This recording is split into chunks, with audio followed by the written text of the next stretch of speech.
Kurtis Rourke. We'll start with Mike, and then go to Zach. Hey, Chris. Is Coach Shanahan's play calling approach in the red zone different from offensive coordinators you've had in the past? Is he more aggressive? Just kind of talking about that style he has, and when you get forcing his own. Yeah, I think it depends on the strengths of the offense and how we can attack him best that week. I really like Coach Shanahan's mindset and the way he approaches different plays, and one of the reasons why I wanted to come here in the first place. And so definitely the way that he calls plays and has been our red zone success has attributed to that, and they've rhymed and married, and so yeah, coaches definitely play a big part in that. We'll go to Zach and then Jack. I asked Aiden this too. You guys have, not been shy this year about talking about the expectations you have for yourselves.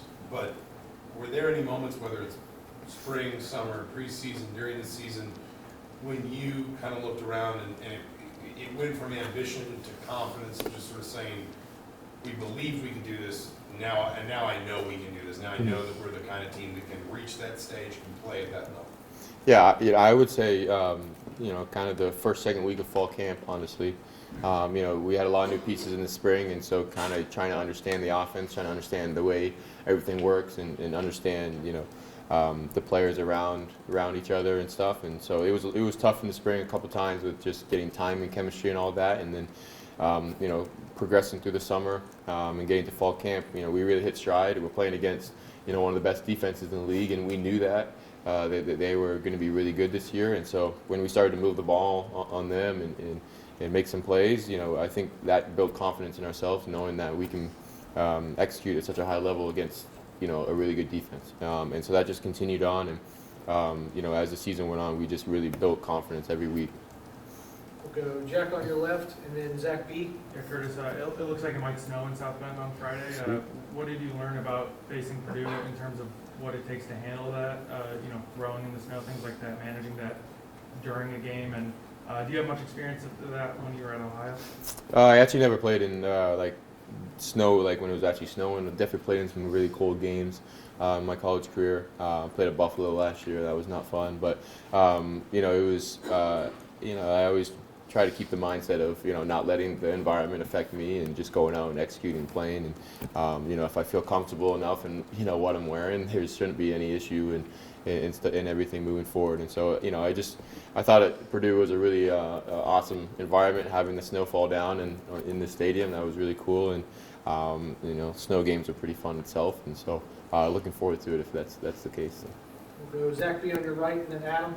Yeah, how do you balance kind of just focusing on the game ahead, focusing on Notre Dame, but also kind of balancing that with your sixth-year guy and just soaking in the moment for what could potentially be your final college football game?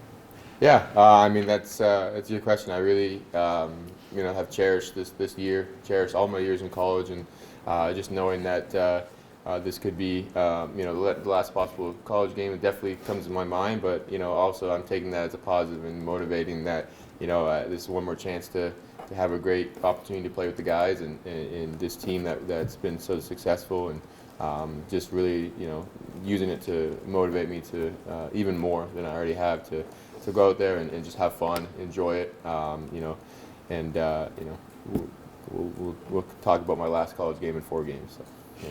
We'll go third on your left, Adam, and then Pete. Curtis, it's been decades since Indiana and Notre Dame have played, whether it's in the building or on campus and in the community. Do you sense a buzz about renewing this rivalry on such a big stage? Yeah, I think so. I think it comes with this game comes with a lot of different things. The history, obviously, in-state rival as well, and then just being the first game of the playoff, and so I think all those things combined, just create a lot of buzz and excitement, both inside the building and then outside, and I know we're just excited to get ready and going. Go Pete on your far left, and then Will. Curtis, I'm curious, what do you like about this offense? What makes it effective? And then how much freedom do you have to change plays? A little bit, a lot? Can you totally go 180 degrees left if you think the defense is vulnerable? Yeah, I think this offense really excels because we have so many different options. We're very versatile.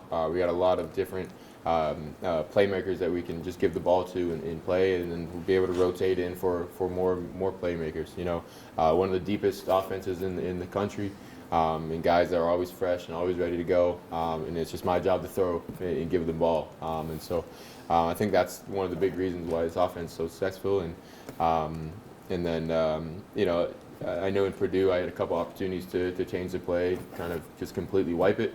But for the most part, you know, pretty confident that we have answers against any coverage, any look, based on the play that's called. Go Will on your right, and then Seth. Curtis, a few times you've been sacked this season, it's been unidentified blitzers or late blitzers. Mm-hmm. With a team like Notre Dame that's very blitz heavy, have you guys worked on pre-snap reads and kind of call outs a lot like that? Yeah, for sure. We've worked on a lot of different blitz looks, basically everything they've done this year, and we'll be very prepared to handle anything that they throw at us. Go Seth on your left, and then Daniel. Yeah, Curtis, what makes Zach an important part of the offense? And I guess what's his off-field locker room presence like? What's he like as a teammate? Hort? Yeah. Yeah, he's awesome. He's one of those guys that will give 110% every single game, every single play. He works harder than anybody I know. I remember watching him when I first got here when he was at JMU, and just wanting to play with a guy like that because he's definitely some would say undersized for a tight end, but he makes his presence known for sure, and everyone on this team just really wants to play for him and be on the same team, and he's just a fun guy to be around off the field as well. Go Daniel on your left, and then Todd. I want to say it was Mike Shanahan said that the Irish kind of resemble OSU, and obviously that was not a showing I'm sure you all want to have happen again. I'm curious, when you kind of look back on that, what are the similarities there, and how do you guys kind of want to approach this? Yeah, I think Notre Dame is a very talented team, and Ohio State is also very talented, and they do a lot of good things, and have been able to make some plays on defense, turn the ball over, or turn other teams over, and it's been tough for some offenses to move the ball, and so I think that's similar in the way they do. But I think we left some things out there at Ohio State, and things that have been corrected, and so going into Notre Dame, we're really just looking forward to executing at our level in the way that we know how to. We'll go Todd on your left, and then the last question will come from Zoom. Kind of a two-part question, Curtis. First of all, what does it mean to you to represent Canada on the football field? And also, as part of that, how is football kind of your path? And also, what did it mean to you the other day to finish in the top 10 in the Heisman Trophy voting? Yeah, football in Canada is definitely rising, and it's been hard to get exposure coming out of high school, and so very lucky that my brother was excelling already at Ohio already, so I had the foot in the door in that way, and just to get an opportunity to show what I could do, and obviously growing up in Canada, playing the Canadian football rules and all that stuff, so that was a lot of fun, but just being able to be a Canadian player and knowing that I'm able to motivate and help the younger generation in showing that you can make it to different levels and you can excel at different levels is I'm glad to be that part, and hopefully I can be a good role model to a lot of those aspiring Canadians as well, and just going off of that, just really blessed and honored and thankful just to be in the conversation and be in the top 10, the Heisman. A year ago around this time I committed to come here, and I never would have thought that I could be at in the top 10, and so that's just, it means a ton. A tribute to everything, to the coaches and the players around me to help me get to that point and get to this point, and just ready to continue this journey on. And last one will come from Zoom, Dave Naylor of TSN. Dave. Curtis, Dave Naylor here. I know when you committed to Indiana, you said that you weren't even sure you were going to play college football. Have you had any sort of moments along the way where you stopped to think how close all of this came to never actually happening, and how does that perspective change the way you think about the opportunity that's before you this week? Yeah, going back to a year ago and deciding to see what was out there in the transfer portal, and then deciding if I wanted to do that or go to the draft and kind of just bet on myself in that way. you know, looking back, I mean, I'm glad I made the decision to come here, but it just showed me and put in perspective, you know, how amazing God is, and that His plan is always turns out for good in the end, no matter what it is. And so just trusting Him, no matter what, and that whatever happens this week, that you know, I gave it my all and play for His glory and all, and just be grateful that I'm able to be playing the 6th year at Indiana against Notre Dame. So just very grateful. Great, thanks, Curtis. Thanks, guys. Thank you. Thank you.